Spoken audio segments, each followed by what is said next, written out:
In yesterday's game against the Miami Heat, Jaxson Hayes absolutely changed that game. 7 of 7, 15 points, had a couple of nice rebounds and blocks and steals, contested multiple shots. And, yesterday's game was the first game where Jaxson Hayes was kind of asked to step up into that starting caliber role, and he did a really nice job. In fact, yesterday, the Lakers, as an offense, they were the least efficient offense from field goal percentage, 3-point percentage that they've been this season. But they still scored 130 points, and some of what we saw from Jaxson Hayes was a part of that. Right, the guy had some nice rebounds.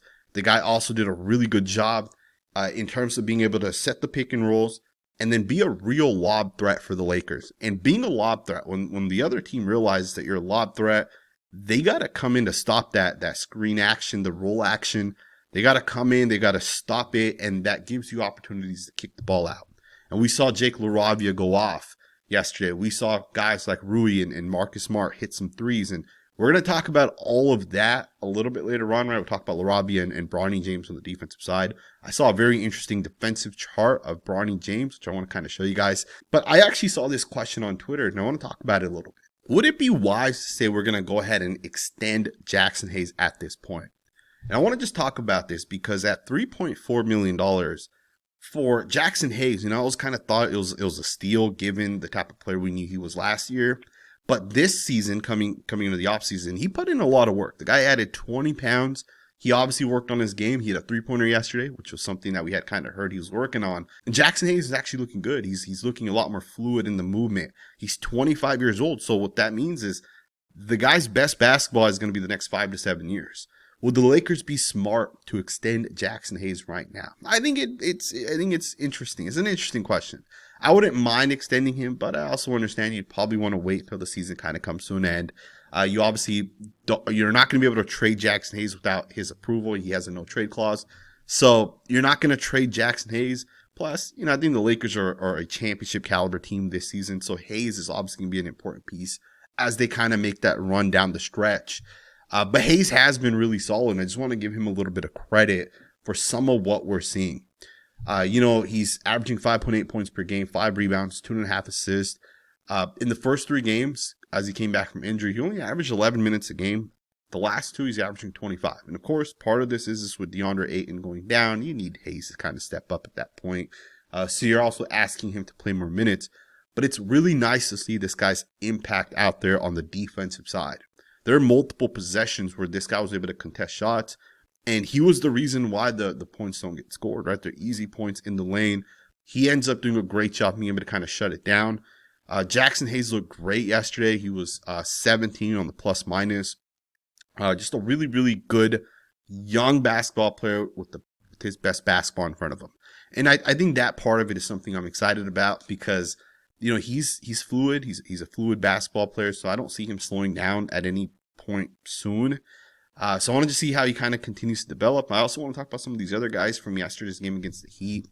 It was an interesting game because the Lakers were very inefficient on the offensive side. Right? It was the worst field goal percentage and 3-point percentage they've shot this season. And they still scored 130 points, which is pretty wild.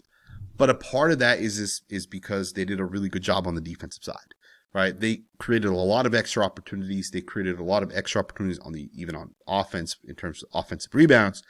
And they did a really good job contesting shots and playing defense. Now, keep in mind, they shot a lot of buckets. So I know 120 points is a lot to give up to a team, but they shot a lot of buckets themselves, which gave the Miami Heat a lot of possessions as well.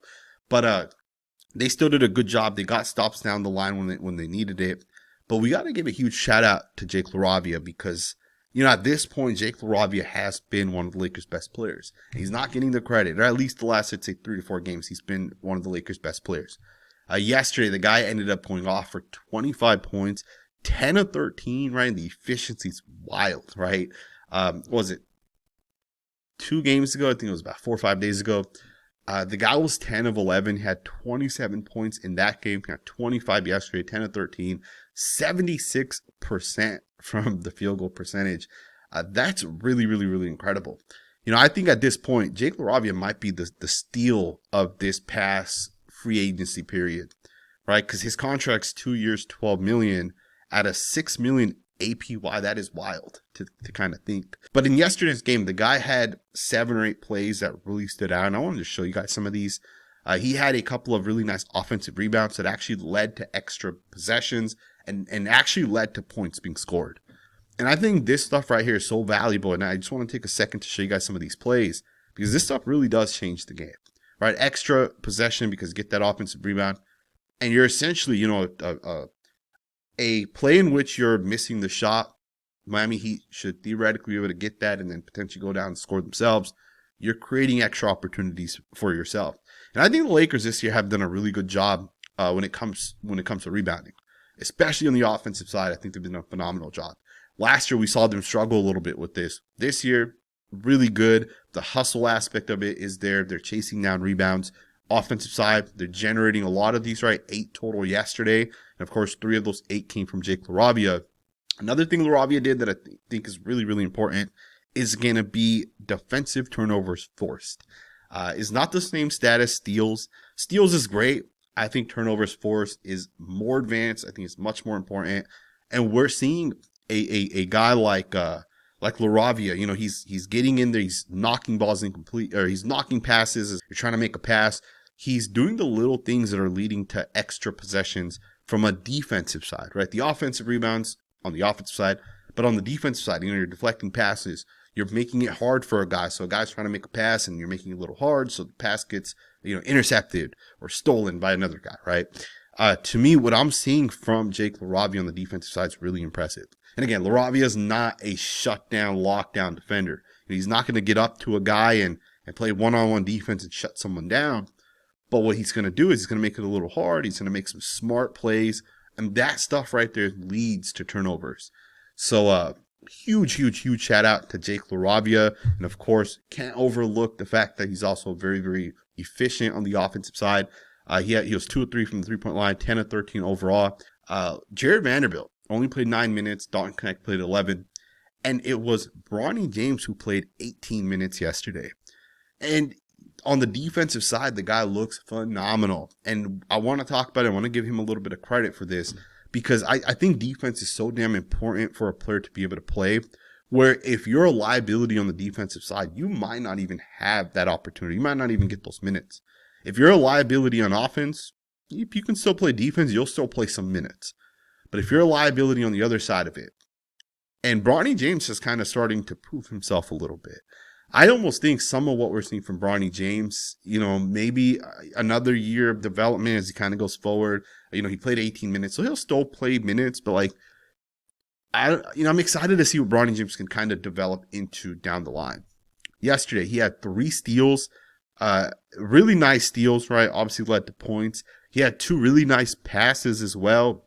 One of these ends up getting wide open 3 for Jake LaRavia, just a really nice shot by Bronny James. And it's not perfect, right? Because he was 1 of 4 yesterday. So it's not like he's super efficient on offense. He doesn't really score that many points. I think yesterday was technically the first time he scored as well. But he is moving the ball, and he is doing a great job on the defensive side. And let's watch some of these defensive plays a little bit. There were some really nice steals where he was able to just kind of see it, jumps it, steals the pass. The guy's very, very, very hustle friendly, and you kind of see that on his tape. He'll get into passing lanes. He'll make it difficult for the other team. Also just keep in mind, we're talking about like stats and plays that actually happen. There's plays where you don't even realize that he's making it hard, right? Like he's in the passing, he's jumping up. There's plays where he's just all over these guys, and he's making it really, really difficult for these guys to score. Bronny James is really, really solid right now on the defensive side. And there's this chart that I saw on Twitter, a defensive shot quality influence. He's currently ranked 27th this year, and you guys can see the difference between 2025 and 2026. 25 is the yellow-orange, 27 is the gray. Defensive shot quality influence. That's huge. I think that is by far the most important part playing on the defensive side. How are you contesting shots? Are they good contested shots or are they bad contested shots? 27th is really impressive given not even really a full-time player at this point. And you can just see across the board, he's improving, right? Steals per 100, deflections per 100. Stop percentage is another one. Forced turnovers, I think, is by far the most important stat. 55th, which is pretty good. And again, keep in mind, it's limited action.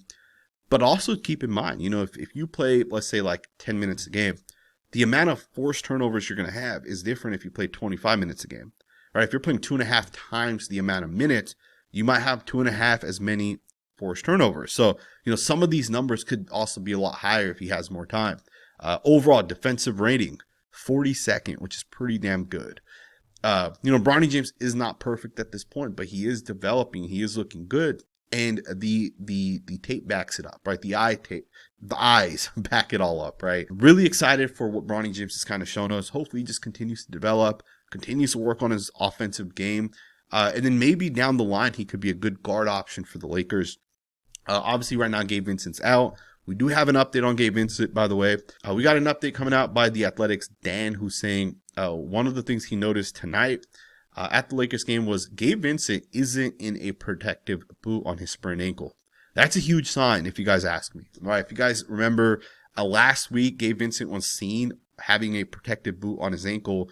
That's no longer the case. He doesn't have that on his ankle at this point. So that's a huge positive sign that Gabe Vincent's getting healthier.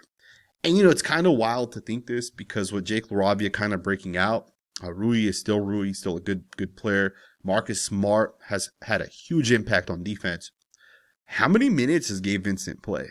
Right? Does he get the Bronny James minutes, right? Like, would he have been the guy to play 18 minutes yesterday? Possibly. But, like, how do you fit the minutes in for all these different guys? At some point, some of these guys, you can either trade them or they're just not going to be able to play. Guys like Dalton, Knecht, maybe even Vandy might not end up playing down the line if LaRavia continues to play the way he's playing from an efficiency standpoint on offense, but also just forcing those turnovers. JJ Redick has to figure it out. He's a tough decision kind of coming up as we go forward.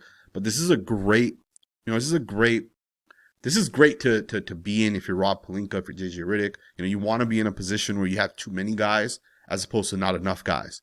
So we'll see how the Lakers kind of fine tune this as they go forward. I hope you guys enjoyed this video. I appreciate all the support that I've gotten on this channel from you guys. It really does mean a lot because I am covering the Lakers this season literally for the first time. This is my first season covering them. I've covered the Raiders now for 5 or 6 years. Lakers, first time. Basketball is obviously a lot different because there's a lot more games, but I do enjoy it. Let me know what you guys think. Thumbs up, subscribe, and I will see you guys next time with another video.